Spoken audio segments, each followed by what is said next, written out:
everyone. Welcome back to VLGA Connect, and it is my pleasure to have as a special guest on the program today, Melissa Harris, who's the CEO of Land Use Victoria. What is Land Use Victoria, you ask? Well, we're going to find out all about that today on the program. Melissa, hello and welcome. Hello, Chris, and thanks so much for having me on today's podcast. It's great to be here. Very nice to have you here. How long have you been in the role of CEO at Land Use Victoria? Oh, well, I've been acting since October last year, and I was formally appointed about 8 weeks ago, so not very long, Chris. Congratulations. Thank you. Well done. So you've got a strong background, as I understand it, in local government as well. Could you just tell us a little bit about your local government experience firstly? Yeah, well, look, I've worked almost my entire career in government, and I think the split is around 20 years in local government and it'd be around 10 in state government. So I've done a long tour in local government, starting off initially as a town planner at the City of Port Melbourne back pre-amalgamation days. And so I was there for a very long time in mostly planning roles, but then, as is often the case in local government, because there's such incredibly diverse workplaces and do such interesting work, over the course of my career, I've tried my hand at a whole range of different things, from IT to all the corporate services suite. So I really, really enjoy local government. I love that level of connection to community, and that's public purpose work. But it's also good being back in state government now as well.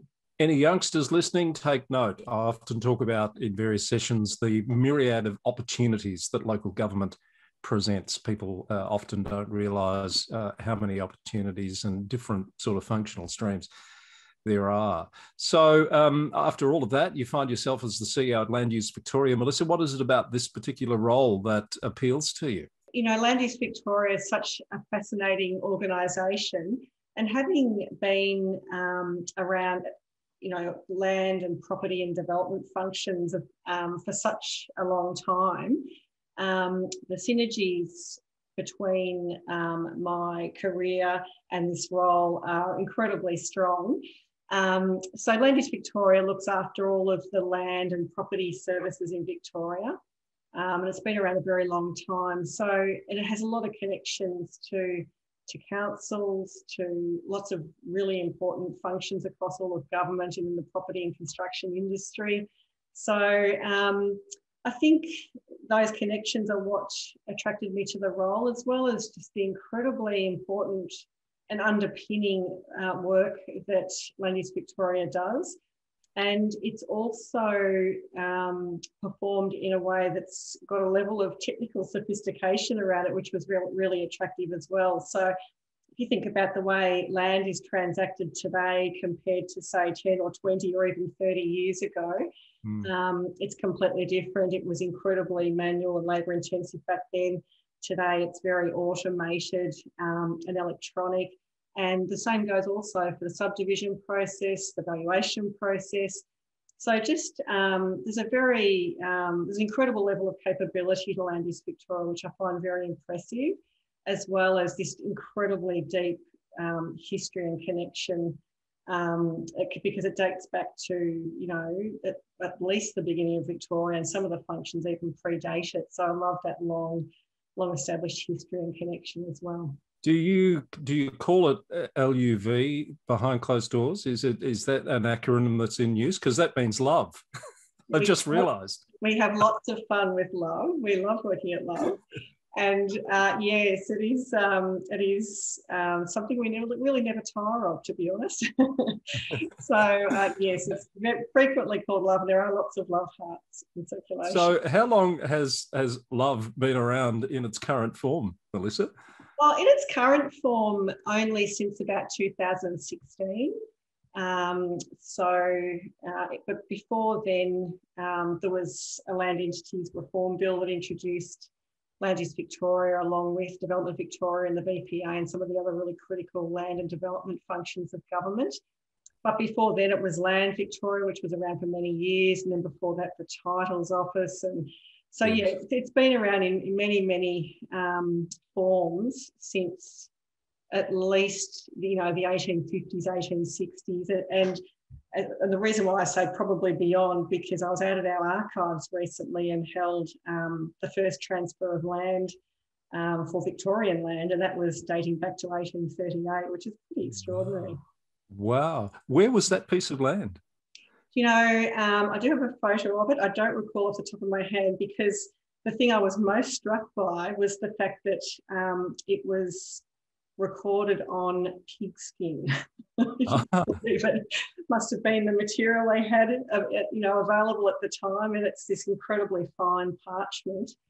So I was really taken by that, and probably less so by where it actually took place. But I could get back to you on that, Chris. No, that's all right. I was just curious. That is absolutely fascinating.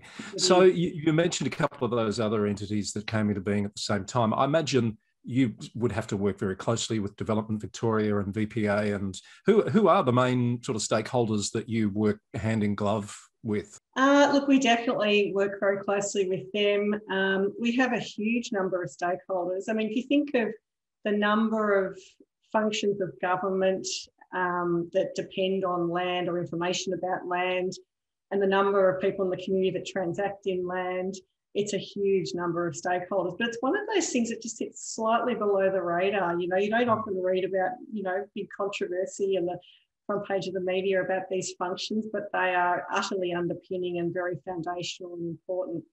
So, you know, just about all of government, state and local, we provide incredibly important services for and in partnership with local government.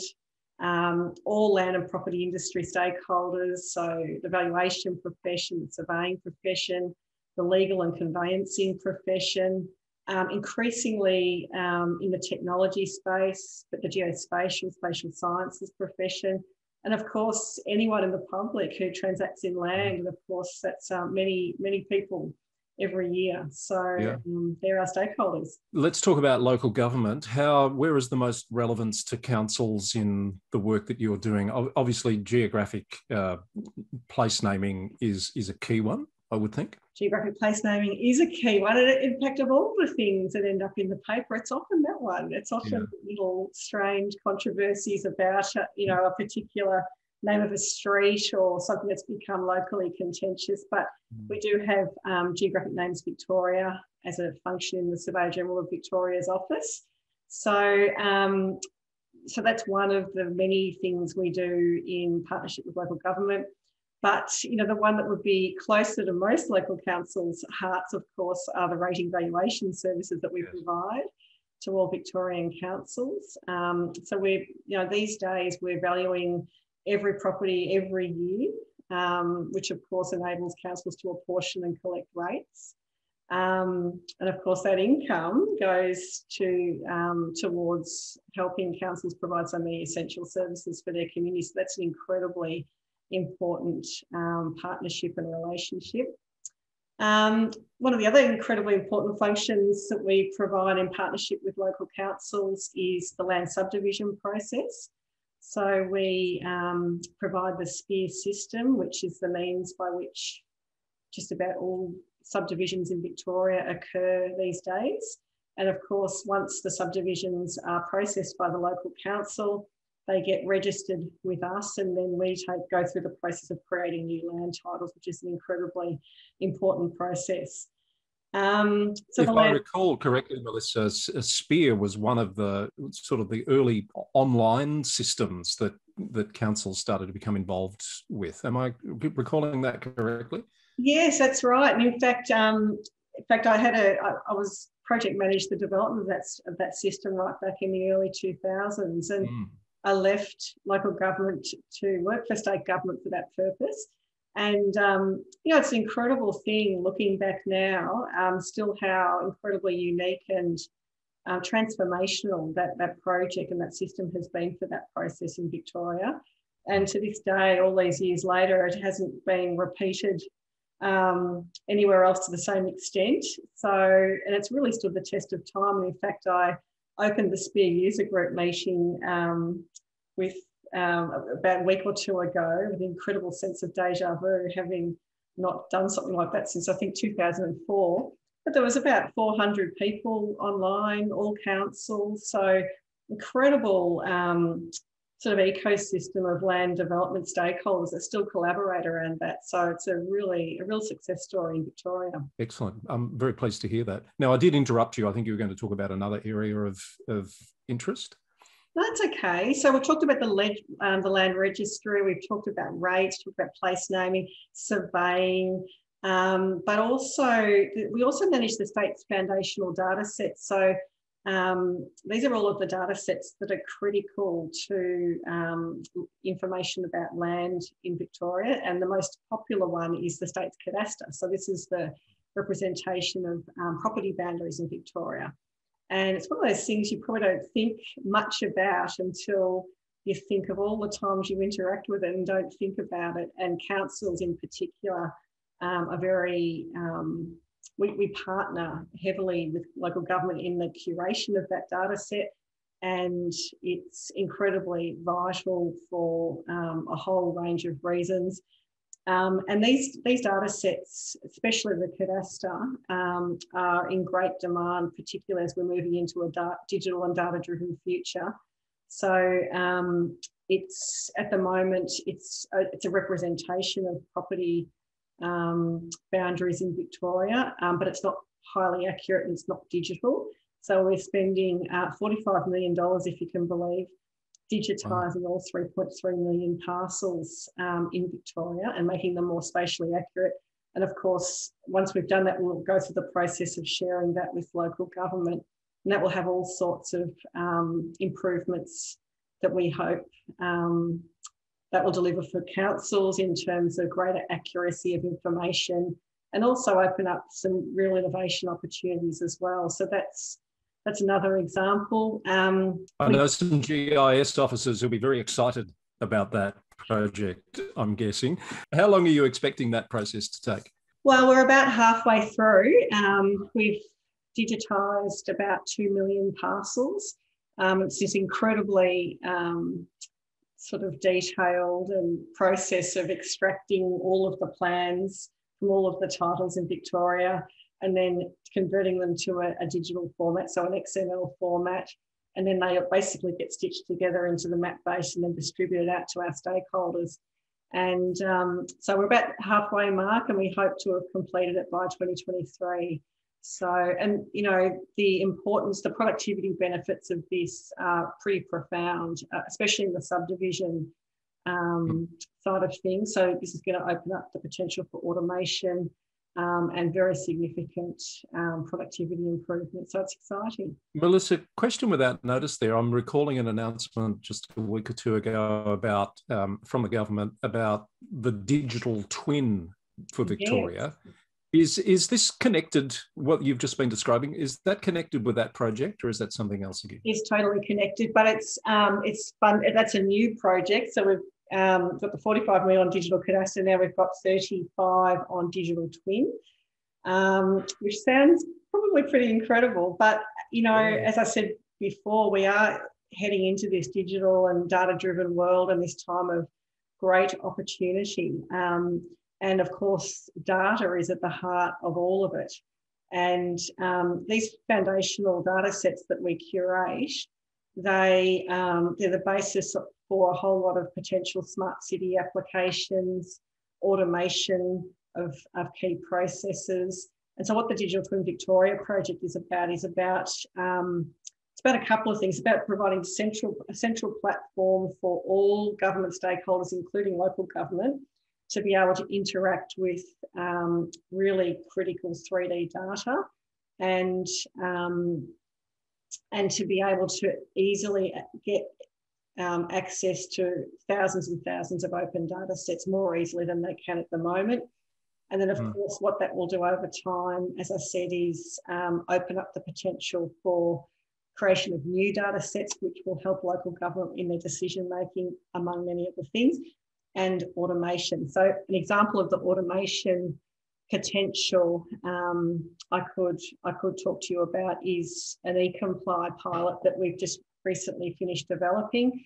So this is a tool that uses algorithms to automatically assess a 3D design of a new house. And it basically runs the small lot housing code, which is like res code, over the 3D file, and in 15 seconds can perform over 60 complex regulatory checks. Wow. Yeah, so it's pretty incredible stuff. And these are things that, you know, are real game changers for all stakeholders in the land and property sort of fields. So, and these are some of the sort of opportunities that we're starting to explore through Digital Twin.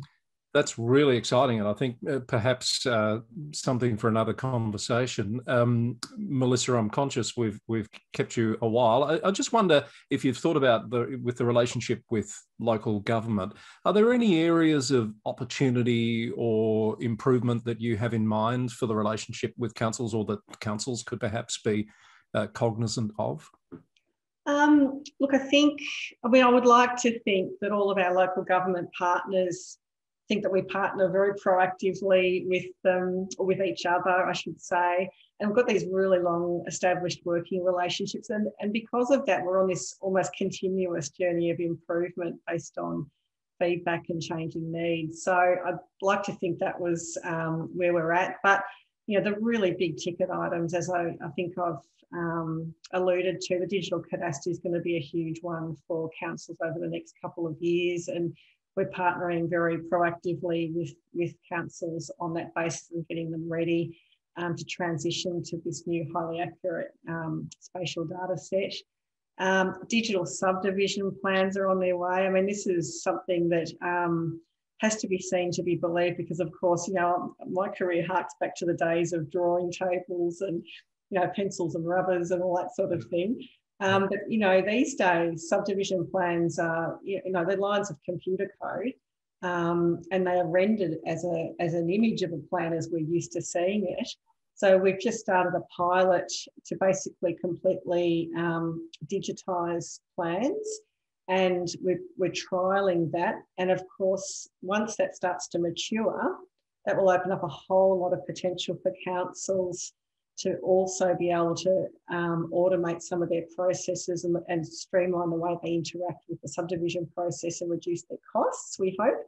So that's a big one. And then digital twin, and just sort of being tapped into the whole innovation agenda over the next few years through that program is going to be really, really exciting. It is exciting. Look forward to seeing all of that roll out. And by the sounds of things, councils can expect to be hearing quite a bit from you as those projects take their course. Melissa, it's been great to meet with you and chat with you. Thank you for being so generous with your time, and we wish you every success in the newly confirmed role. I think I can still say newly after 8 weeks as CEO of Land Use Victoria. Thank you very much, Chris. It's been great to join you today. That's Melissa Harris, our guest on VLGA Connect. Thank you for your company, and tune in soon for more from VLGA Connect.